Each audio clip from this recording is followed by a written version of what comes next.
Harry Clitheroe as the Clitheroe Kid with Peter Sinclair, Patricia Burke, Danny Ross, and Diana Day in The Not So Good Old Days.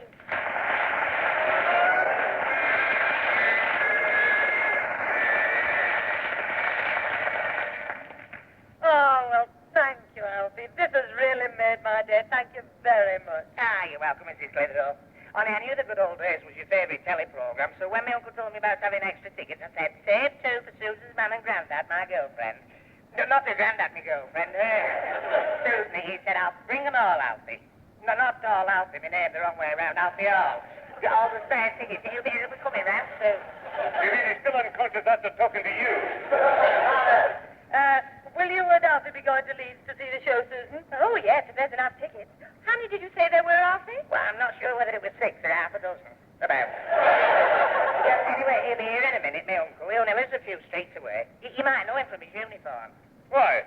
Is he a soldier? No, a shuntry works for British Railways. Ma'am, has our new insurance man got a bald head and a funny moustache? No, of course not. Oh, it's all right, mister. You can come in. Why? About time and all. Trying to make sense of this lad here. It's enough to drive a shunter up his ball.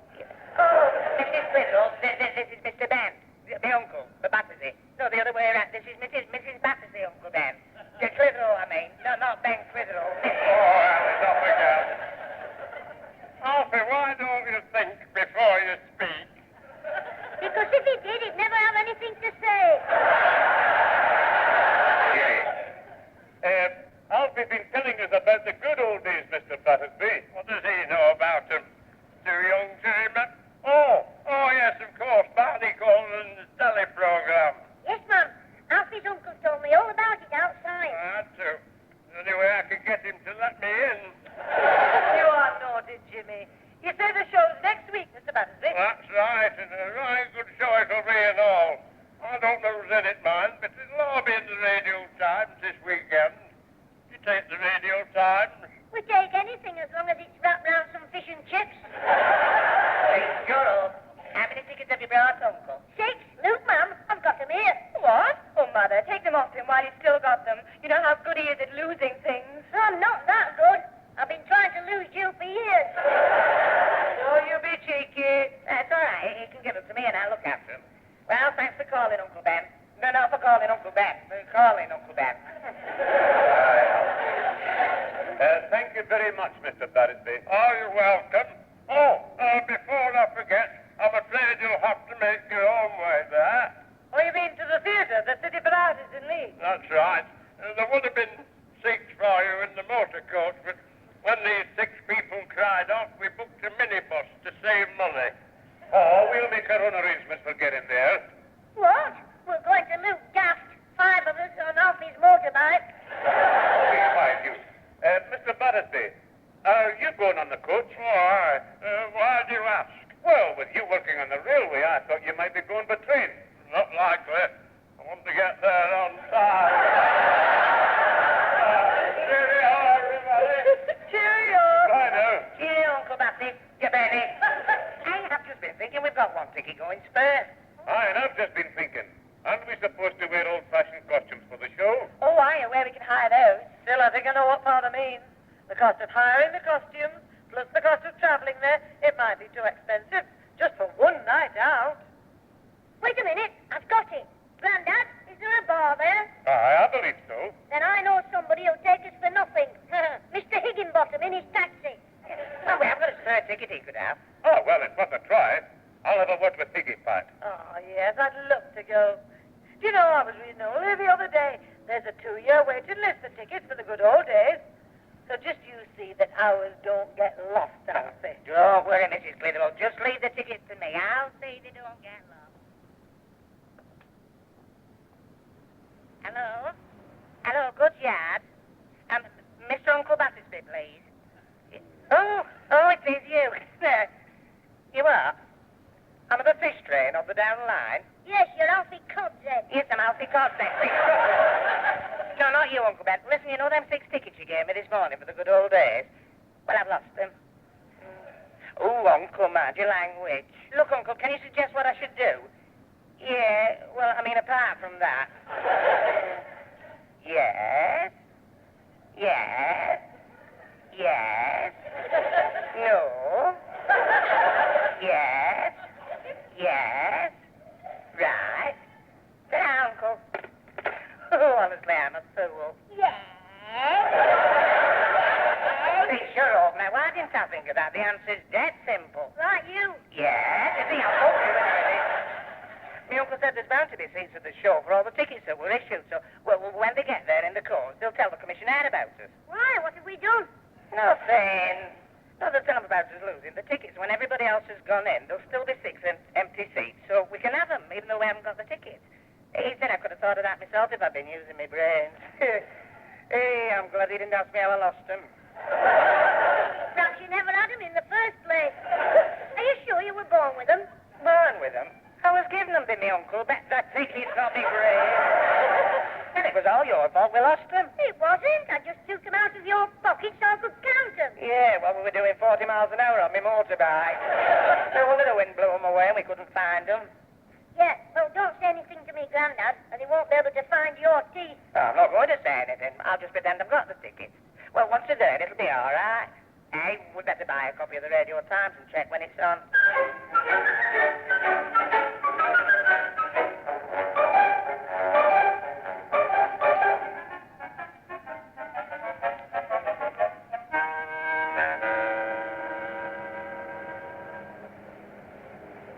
Hurry up and look, you taxi higgy. We're supposed to be at the theatre an hour before the show starts. And that's 5 minutes ago. I would have been here half an hour ago if I hadn't had to keep stopping the taxi every 5 minutes for this grandson of yours. Don't blame me. Alfie bought me the bottle of lemonade. He didn't tell you to shake the bottle up and squirt it all over the taxi. I was trying to get it fizzy, and then my Grandad moved and I sat on his claymore. Yes, Father, do you really have to wear that sword? It's part of my costume. Yeah, all the Highland clans wore their claymores when they were fighting. Well, that's how you could tell they were scotched by the claymores and the bagpipes and kilts. They used to charge into battle, waving them round their heads, yelling, not the kilts, the bagpipes, the claymores, I mean. Oh, yes, Alfie, yes. All right, we're in a hurry. You say the entrance is just round the corner, Father? Yes, come on. If we're too late, they might not let us in. Don't worry. If there's any trouble, my Grandad will go charging in there, waving his kilt round his head and clouting them with his bagpipe.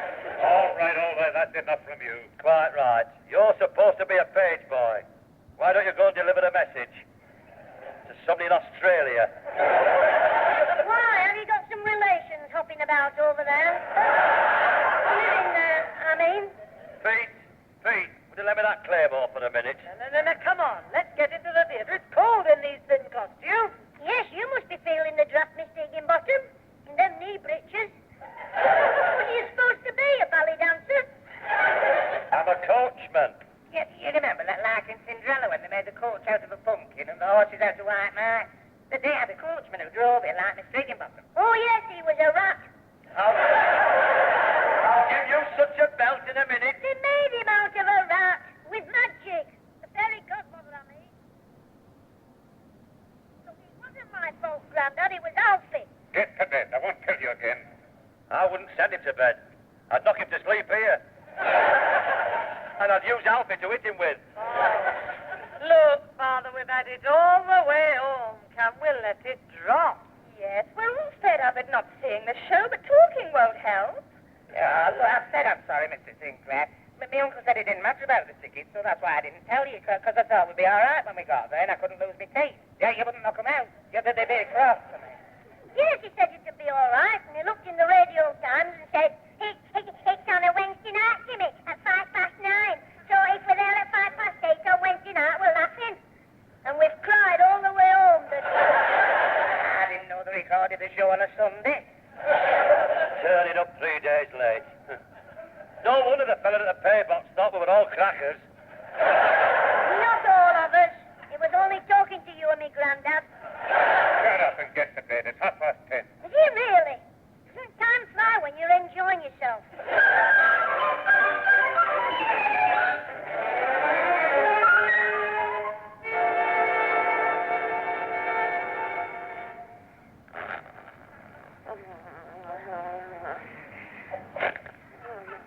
I couldn't help it.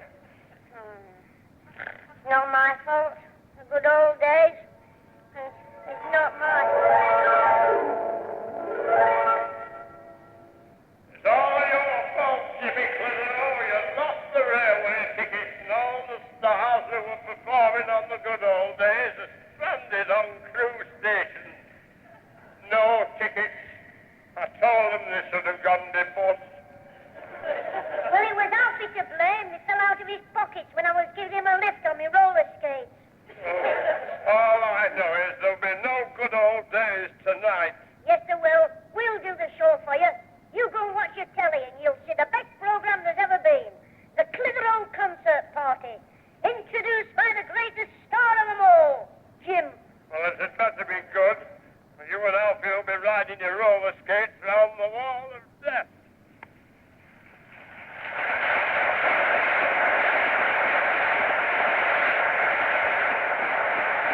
a kilty still swinging in the breeze. Well, are we all merry and bright tonight? The chairman can't hear you. Are we all merry and bright tonight? That's the idea. Well, stay that way now. And now, Mr. Chairman, a toast to you and your wonderful audience from the heather hills of bonny Scotland. Here's to you and yours, no forgetting ours and ours. And ours are sending a wee invitation to you and yours to come up sometime to Scotland to meet ours and ours. And when ours and ours meet you and yours will ask you and yours to sit down and take a nice wee drink with ours and ours. And as long as you and yours are willing to pay for the drink, ours and ours will drink to yours and yours.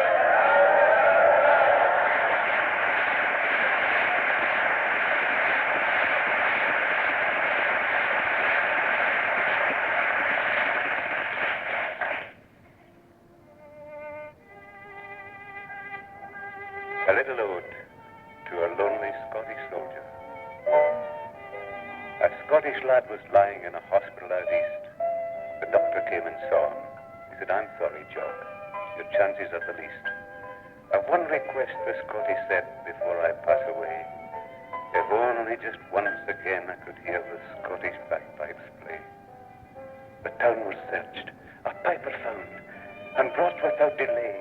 And round that hospital he marched those stirring Scottish tunes to play. McAllister's face lit up with joy. "I'm better now," he cried. "The bagpipe saved that Scotsman's life, but the rest of the patients died."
The crowd began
while bathing, come to me waist up to you.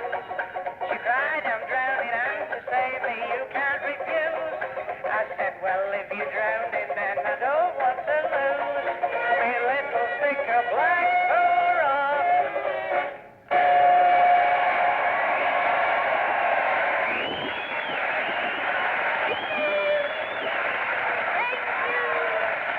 And now, ladies and gentlemen, it is your turn to ruin the show. I'm going to ask Grandad Sinclair to lead you in a song, if we can sober him up. When you're smiling. So this time, it is Grandad Sinclair, the full company, Harry Haywood and the entire orchestra, but chiefly yourself.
Those involved with the Clitheroe Kid this week were Peter Sinclair as grandfather, Patricia Burke as mother, Danny Ross as Alfie Hall, Diana Day as Susan, Tony Melody as Mr. Higginbottom, and Brian Truman as Uncle Ben Battersby. The accompaniment was by the Harry Haywood Sextet. The recorded program, the last in the present series, was written by James Casey and Frank Roscoe, produced by James Casey, and starred Jimmy Clitheroe as the Kid himself.